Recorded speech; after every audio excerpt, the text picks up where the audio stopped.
ಮಾಡ್ಬೋದು. ಷೇರುದಾರರ ಸಂಖ್ಯೆ ತಗೋಬೇಕಾದ್ರೆ ದೊಡ್ಡ ದೊಡ್ಡ ಭಾಗಾಕಾರ ಲೆಕ್ಕಗಳನ್ನು ಬರ್ತಾವೆ. ಈಗ ನೀವು ಇಂಥ ದೊಡ್ಡ ಭಾಗಾಕಾರ ಲೆಕ್ಕ ಕಲ್ತ್ರಿ ಅಂದ್ರೆ ಮುಗಿತು. ಇನ್ನು ಮುಂದೆ ನಿಮ್ಮ ಕೈ ಹಿಡಿಯೋರು ಯಾರು ಇಲ್ಲ ನೋಡು. ಈಗ ನೀವು ಮಗ್ಗಿ ಬಾಯ್ಪಾಠ ಮಾಡಿರ್ಬೇಕು. ಯಾಕಂದ್ರೆ ನಮಗೆ ಈಗ ವಯಸ್ಸಾಗಿರ್ತದ, ಮಗ್ಗಿಗಳು ಬಾಯ್ಪಾಟ್ರೆ ಎಲ್ಲ ನೋಡಿ ಹೇಳ್ಬೇಕಾಗ್ತದೆ. ಈಗ ನೋಡ್ರಿ, ಈಗ ಷೇರುದಾರ ಸಂಖ್ಯೆ ಮಾಡೋದಾಯ್ತಲ್ಲ, ವಿಡಿಯೋ ಆನ್ ಮಾಡಿ. ಒಂದು ಕಾರ್ಖಾನೆಯು ಬಿಡಿ 10, 100, 1000, 10,000 ಲಕ್ಷ, 79,40,625 ರೂಪಾಯಿ ಷೇರುಗಳನ್ನು ಸಂಗ್ರಹ ಮಾಡಿ ಒಬ್ಬನಿಂದ 175 ರೂಪಾಯಿ. ಷೇರುದಾರ ಅಂದ್ರೆ ಪಾಲುಗಾರರು. ಆ ಕಾರ್ಖಾನೆ ನಡೆಸ್ಬೇಕಾದ್ರೆ ಆಗಿನ ಟೈಮ್ದಾಗ 175 ರೂಪಾಯಿ ಶೇರ್ ಕೊಟ್ಟರು. 175 ರೂಪಾಯಿ ಶೇರ್ ಹಣ ತುಂಬಿದ್ದಾದ್ರೆ ಒಬ್ಬ ಪಾಲ್ದಾರ ಇರ್ತಾನೆ, ಒಬ್ಬ ಷೇರುದಾರ. ಆಮೇಲೆ ಅಷ್ಟು ಲಕ್ಷಕ್ಕೆ ಎಷ್ಟು ಷೇರುದಾರರಿದ್ದಾರೆ ಅನ್ನೋದು ನಾವು ಹೆಂಗೆ ಕಂಡು ಹಿಡಿಬೇಕಂದ್ರೆ ನೋಡಿ, 175 ರೂಗಳಿಗೆ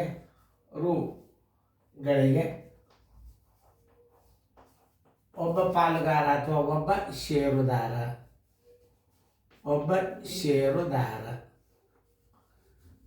ಷೇರುದಾರ ಅಂದ್ರೆ ಪಾಲುಗಾರ ಅಂತ.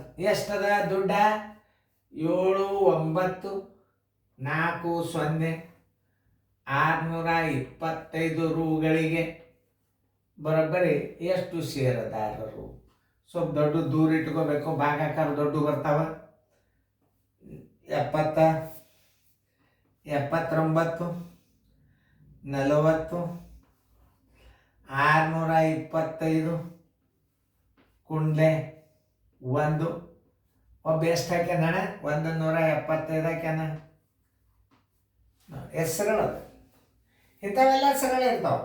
ಆದರೆ ಇಲ್ಲಿ ಮಾತ್ರ ಕಚ್ಚಾ ನೆನ್ಪಿಟ್ಕೋಬೇಕು. ಇಂಥ ದೊಡ್ಡ ಭಾಗಾಕಾರಗಳನ್ನು ಹೆಂಗೆ ಮಾಡಬೇಕು ಅನ್ನೋದನ್ನು ನಾನು ನಿಮಗೆ ತೋರಿಸ್ತಾನೆ.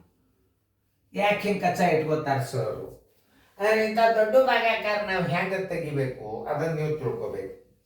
ಇಂಥ ದೊಡ್ಡ ಭಾಗಾಕಾರ ಹೆಂಗೆ ಕಂಡು ಹಿಡಿಬೇಕು? ಈಗ ನೋಡ್ರಿ, 79 ಅದು 25 8 25 9 25 2 50, 25 2 25 1 25 7 175, 25 7 175, 25 3 75, 79 75 ಅಂತಂದ್ರೆ ಎಷ್ಟು ಉಳಿತು? 4 ಉಳಿತು. ತಗೋರಿ, ಈಗ ಹೊರಗಿಡ್ರಿ ಅದನ್ನ. ಈ 4 ಇಡ್ರಿ. 25 1 25, 25 2 50 ದೊಡ್ಡದಾಗ್ತದೆ. 25 1 25 ಇದರಾಗ ಇಟ್ಟು ಕಳೀರಿ. ನೋಡ್ರಿ ಹೆಂಗೆ ಭಾಗಾಕಾರ ಮಾಡ್ಬೇಕು ಅನ್ನೋದು ತೋರಿಸ್ತೀನಿ. 4 3 ಆದ್ರೆ 1. ಈಗ 0 ತಗೋರಿ. 25 105, 25 175, 175 ಇಟ್ಟು ಕಳೀರಿ. ಇದು ಕಚ್ಚಾ ಭಾಗಾಕಾರ ಅಂತಾರೆ ಇದಕ್ಕೆ. ಇದು ನೋಡ್ರಿ, 10 5 ಆದ್ರೆ 5, 9 8 ಆದ್ರೆ 1 ಬಿಟ್ಟು ಬಿಡೋದು. ಈಗ 6 ತಗೋರಿ. 25 6 150, 150 ಆದ್ರೆ ಎಷ್ಟು ಉಳಿತು? 6 ಉಳಿತು. ನೋಡ್ರಿ, ಅದೇ ಕಚ್ಚಾ ಇರ್ತದೆ. ಅದು 2 ತೋರಿ. 25 2 50, 50 ಹೋತಂದ್ರೆ ಎಷ್ಟು ಉಳಿತು? ನೋಡ್ರಿ 2 1. ಈ 5 ತೋರಿ. 25 5 125 ನೋಡಿ.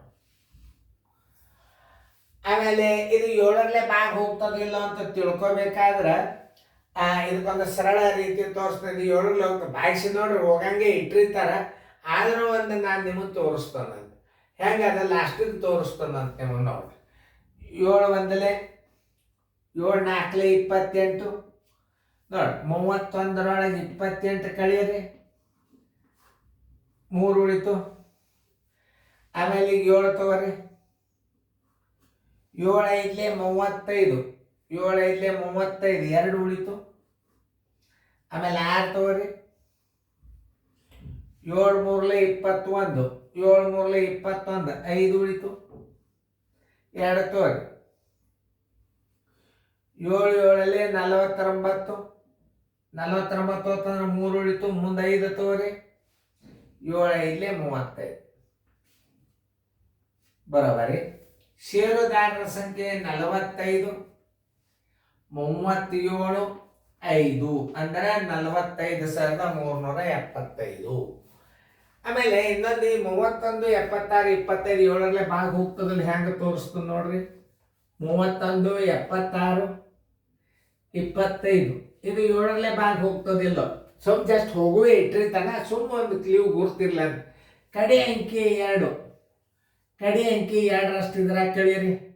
ಅಂದ್ರೆ 5 ಗುಂಡ್ಲೆ 2 10 ಇದ್ರಾಗ ಕಳೀರಿ. ಎಷ್ಟು ಉಳಿತು ನೋಡ್ರಿ? 2 5 7 1 3. ತಿಳಿಲಿ ನಿಮಗೆ? ಈ ಕೊನೆ ಅಂಕಿ 2ರಷ್ಟು ಕಳೀರಿ ಮತ್ತಿಂದ. ನೋಡ್ರಿ ಎಷ್ಟು? 4 1 ಉಳಿತು, 7 ಉಳಿತು, 1 ಉಳಿತು, 3 ಉಳಿತು. ಕೊನೆ ಅಂಕಿ 2ರಷ್ಟು ಕಳೀರಿ ಮತ್ತಿಂದ. ನೋಡಿ 2 1 2 ಎಷ್ಟು ಉಳಿತು? 5 ಉಳಿತು, 1 ಉಳಿತು, 3 ಉಳಿತು. ಕೊನೆ ಅಂಕಿ 2ರಷ್ಟು ಕಳೀರಿ. 5 ಗುಂಡ್ಲೆ 2 ಬರೋಬ್ಬರಿ ಎಷ್ಟಾಯ್ತು? 10 ಆಯ್ತು. 30 ಅಂದ್ರೆ 10 ಕಳೆದ್ರಿ 20. 3ಲೆ ಭಾಗ ಹೋಗ್ತದಿಲ್ಲ ನೋಡ್ರಿ. ಇದು ತಿಳಿ ತನಕ ಬಿಡಬೇಡ್ರಿ ನೀವು. 3ಲೆ ಭಾಗ ಹೋಗ್ತದಿಲ್ಲ ನೋಡ್ರಿ ಅಂದ್ರೆ ಈ ಸಂಖ್ಯೆ 7ರಿಂದ ಭಾಗ ಹೋಗ್ತದ ಅಂತ ತಿಳ್ಕೊಬೇಕು. ಇದು ಒಂದು ಕ್ಲೀವ್ ನಿಮಗೆ ತಿಳಿತಲ್ಲ. ಆನ್ಸರ್ ಎಷ್ಟು? ಷೇರುದಾರರು ಎಷ್ಟು? ಆನ್ಸರ್ ಈಕ್ವಲ್ ಟು 45,375 ಷೇರುದಾರರು. ಷೇರುದಾರರು ನೋಡಿ. ಇಂಥ ಗಣಿತಗಳನ್ನ ಕಚ್ಚಾದ ನೀವು ಭಾಗಾಕಾರ ಕಲಿಬೇಕು. ಇದು ಟಫ್ ನಂಬರ್. ಇದು ಇಂಥ ಭಾಗಾಕಾರ ಕಲಿಬೇಕು ನೀವು. ಆಮೇಲೆ ಅದಿದ್ದು ಮುಂದೆ ಏನು ಬರ್ತಾವಂದ್ರೆ ಇದನ್ನ ಮಾಡೋದು ಏನು? ಸಿಂಪ್ಲಿಫಿಕೇಶನ್ ಅಂದ್ರೆ ಸಂಕ್ಷಿಪ್ತಗೊಳಿಸೋದು. ಸಿಂಪ್ಲೆಸ್ಟ್ ಅಂದ್ರೆ ಕನಿಷ್ಠ ರೂಪಕ್ಕೆ ತರುವಂಥ ಕೆಲವೊಂದಿಷ್ಟು ನಿಮಗೆ ಭಿನ್ನರಾಶಿ ಅಂಶ, ಭಿನ್ನ ಛೇದಾಂಶ, ಛೇದಾಂಶ ಬರ್ತದೆ. ಅವುಗಳನ್ನು ಕನಿಷ್ಠ ಭಿನ್ನರಾಶಿ ಮಾಡ್ಲಿಕ್ಕೆ ಬಂತು, ಸರಿಯಾಗಿ ನೀವು ಕಡ್ತಾ ಹೊಡೆದ್ರಿ ಅಂದ್ರೆ ನಿಮಗೆ ಮುಂದೆ ಭಿನ್ನರಾಶಿಗಳು ಭಾಳ ಸರಳ ಬರ್ತಾವೆ. ಉತ್ತರ ಕಂಡು ಹಿಡಿಲಿಕ್ಕೆ ಬರ್ತಾವೆ. ಆದ್ರೆ ಮಗ್ಗಿ ಬರಬೇಕು. ಮಗ್ಗಿ ಬಂದು ಅಂದ್ರೆ ಈ ಅನುಕ್ರಮ ನಂಬರ್ ಭಾಳ ಸರಳ ಆಗ್ತದೆ. ನೀವು ಮುಂದಿನ ಅನುಕ್ರಮ ನಂಬರ್ ಕಲಿಬೇಕಾದ್ರೆ ಮಗ್ಗಿ ಬೈಪಾಟ್ ಮಾಡ್ರಿ. ನೋಡ್ರಿ ಮುಂದೆ ನಿಮ್ಗೆ ಉತ್ತರ ಹೆಂಗೆ ಬರ್ತಾವೆ.